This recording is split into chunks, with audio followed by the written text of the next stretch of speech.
And Jonny మాస్టర్తో కూడా మీకు అంటే క్లాష్ ఏం రాలేదు, ఒకసారి వాళ్ళ గురువుని వాడు అన్నందుకు మీరు? అవును, జానీ నన్ను మాస్టర్ గారు అని పిలిచేవారు. ఏం మాట్లాను నేను జానీ, నేను ఎలక్షన్లో నుంచుంటున్నా ప్రెసిడెంట్గా అంటే జానీ మాస్టర్ గురువు గారు ప్రకాష్ అంటే మాస్టర్ మాస్టర్ అంటూ ఉంటారు. వాళ్ళు విద్య నేర్పించారా అంటే నాకు అది జానీ ఎక్కడో నేర్చుకొని వచ్చాడు పాపం. కాకపోతే ఎప్పుడు ప్రకాష్తోనే ఉండేవాడు. సో ఆ ప్రకాష్ని నేను అడిగేవాడిని, యూనియన్ భ్రష్టు పెట్టిపోతుంది ఇన్ని మాట్లాడితే ప్రెసిడెంట్కి నువ్వు నుంచో అంటే నాకు ఇంట్రెస్ట్ లేదన్నాడు. నేను ఏ పదవిలో నుంచోను, నాకు ఇష్టం ఉండదు. ఆయన నుంచోమంటే నుంచోలేదు. ప్రకాష్ నా మాట నిన్ను అంటే రాఖీ ఇంకొకసారి ఈ మాట మాట్లాడితే కరెక్ట్ కాదు అన్నాడు. ఆపేసాను. ఆపేసి నా వారానికి జానీ మాస్టర్ ఫోన్ చేసి గురుగారు వస్తున్నాను, ఇంటికి వస్తున్నాను దా అన్న. పాల్ మాస్టర్ని కూడా రమ్మన్నాను. జానీ వస్తున్నాడు రాయా అని. నాకు పాల్ మాస్టర్ బాగా ఫ్రెండ్, మన డ్యాన్స్ మాస్టర్లో మేమిద్దరు మంచి ఫ్రెండ్స్. వచ్చాడు. వచ్చిన తర్వాత జానీ చెప్తా వస్తే జానీ మాట ఇస్తున్నానని చెయ్యేశాను. నువ్వు ప్రెసిడెంట్గా అనొచ్చు, ప్రకాష్ నా బెస్ట్ ఫ్రెండ్, కానీ ప్రకాష్ మాట వద్దు అన్నాడు కనుక నేను నీకు మాట ఇస్తున్నాను, ఎలక్షన్లో నుంచో ప్రచారం చేయన్న. అలా మాటల్లో జానీకి ఆనందం వేసి వాడేంది మాస్టాడు ప్రకాష్ గాడు అన్నాడు. పాట్ పని వచ్చాడు. పాలు పడుకో అన్నాడు. లెగయా అన్నాడు. ఏంటి వాళ్ళ గురువుని రే అంటాడు అని షర్ట్ పట్టుకున్నాడు. అంటే ఇంకోసారి తాట తీస్తాడు. మీ గురువు నా ఫ్రెండు, ఇక్కడ మాట తప్పాడు, మీ గురువు మళ్ళీ ప్రెసిడెంట్గా నుంచున్నాడు. ప్రెసిడెంట్గా ప్రకాష్ కూడా మళ్ళీ నామినేషన్ వేసాడు. వేయనన్నవాడు వేసావు, జానీని వేయి అన్నాను. ఇంకా వేయలేదు, వేస్తున్నాడు. సో నేను జానీకే సపోర్ట్ చేస్తున్నాను. పాల్ మాస్టర్ పెద్దోడా, నేను ప్రకాష్ గారికి సపోర్ట్ చేస్తాను. సో మీరు ఒకటిగా ఉండండి పాల్, నేను జానీకి మాట ఇచ్చాను, జానీతోనే ఉంటాను నేను. అది ఆనందం ఎక్కువైపో వాడేంది బచ్చగాడు మాస్టర్ ప్రకాష్ గారు అన్నాడు. దానికి కొట్టేశాడు. పాల్ లేదు, షాక్ అయ్యాడు. ఏమన్నారు నువ్వు, ఏమన్నావు పెద్దవాడు అంటే అన్న నేను ఏమంటే ప్రకాష్, అరే నీ గురువే కదా, రాకి శత్రువునైనా నువ్వు తిట్టినా ఒప్పుకోడు, మేమందరం ఫ్రెండ్స్, నీకోసం పెద్దోడు ఒంటరిగా వచ్చేసి నీకోసం సపోర్ట్ చేస్తానంటే నువ్వు అలా అనకూడదంటే వెళ్ళిపోయి జానీ రెండో రోజు ఫోన్ చేసి మాస్టర్ గారు సారీ క్షమించండి అన్నారు. చెప్పు జానీ అన్న, చెప్పు నాన్న తండ్రి అంటారు, నన్ను క్షమించండి నేను ఇంటికి వస్తున్నాను ఇప్పుడు రానా. వచ్చాడు. వచ్చి ఎప్పుడు కౌగిలించుకొని మిమ్మల్ని బాబాయ్ అని పిలుస్తాను.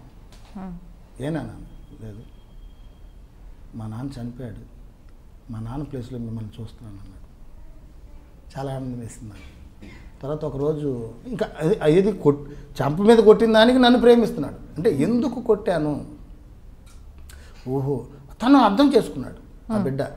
సో అక్కడి నుంచి ఒకరోజు పానీపూరి సినిమా షూటింగ్ జరుగుతుంటే బాబాయ్ రంజాన్కి మీరు పిన్ని పిల్లలు అందరూ మన ఇంటికి భోజనానికి రావాలని వస్తానన్నాడు.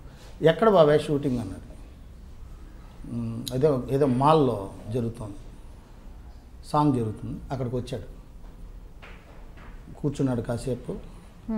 మధ్యాహ్నం బ్రేక్, భోజనం టైం, భోంచేద్దాం రా అన్న.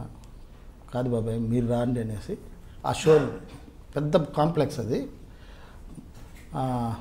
లోపలికి తీసుకెళ్ళాడు. మా సైట్ చూపించాడు. కుర్తా పైజామా 10,000 ఎంతో డబ్బులు అక్కడ కట్టేశాడు. బాబాయ్ మీకు నచ్చిందా అన్నాడు. ఏంటి అన్నా మాట, ఈ డ్రెస్తో రంజాన్కి ఇంటికి రావాలి మీరు. చెప్పులు దొరకలేదు, అది రెడీ చేసి మన ఇంటికి పంపించాడు. నరసింహని వాళ్ళు జానీ దగ్గర ఉంటారు. సో నా లైఫ్లో మర్చిపోయాడు జానీ. ఎవరు చేస్తారమ్మా ఈ కాలంలో, ఇంకా ఆడు చాలా మంచోడాడు. కోపమే కానీ క్షణిక కోపమే. అంటే కోపం అంటే ఏం లేదు, నాలాగనే ప్రేమిస్తాడు అందరినీ. మోసం చేస్తే బాధపడతాడు. నేనా లెఫ్ట్ అండ్ రైట్ ఆడేస్తాను, ఆ బిడ్డ కొంచెం ఓపిక పడతాడు. అట్లా జాని నాకు బట్టలు పెట్టి చెప్పులు కిరు చెప్పులు కొనిచ్చి పంపించి ఆ డ్రెస్ వేసుకొని నేను రంజాన్ రోజు వాళ్ళ ఇంటికి వెళ్ళి వాళ్ళ అమ్మ పాదాలు మొక్కితే మొక్కద్దు అంటాడు. జాని మొక్కడు అంటే ముస్లిమ్స్లో వాళ్ళకు ఒక సాంప్రదాయం ఉంటుంది. సో లేదు జాని నువ్వు ఏం మాట్లాడతావు అంటే వద్దు మాస్టర్ గారు, నేను పాదాభివందనాలు చేసుకుంటాను. భోజనం కాడ జాని నాతో కూర్చొని నాకు వడ్డించి అది నా లైఫ్లో మర్చిపోను. జానీలో ఆ గొప్పతనం చూశాను. నేను జానీకి డ్యాన్స్ నేర్పలేదు, నా దగ్గర డ్యాన్సర్గా చేశాడు. చెప్తాడు అప్పుడప్పుడు, నాకు అన్నం లేదు గురువుగారు, అన్నం లేని టైంలో మీ దగ్గరికి వచ్చి నుంచుంటే ఎవరు కుర్రాడని చెప్పి సాంగ్లు వేస్తే ఆ సాంగ్ డబ్బులతో నేను రెంట్ కట్టుకొని అన్నం తిన్నాను. చాలు నాకు అది చాలు. అంతే. అది జానికి. ఇప్పుడు నేను ఏదైనా నాకు ఎక్కువ బాధ వచ్చింది అనుకో, ఏడుపు వస్తుందంటే జానికి ఫోన్ చేస్తాను. ఏమన్నా జానీ అంటే గురుగారు ఎలా ఉన్నావు ఏంటి, జానీతో షేర్ చేసుకుంటాను. ఎందుకు ఆ బిడ్డ అంటే ఇక మిగతా బిడ్డలకి షేర్ చేసుకోలేను అంటే సత్యగాడికి ఫోన్ చేస్తే బెబ్బెబ్బే అట్టాడు పెట్టేస్తాడు. గురుగారు మళ్ళీ చేస్తానంటాడు. ఓహో ఏంట్రా నాయన.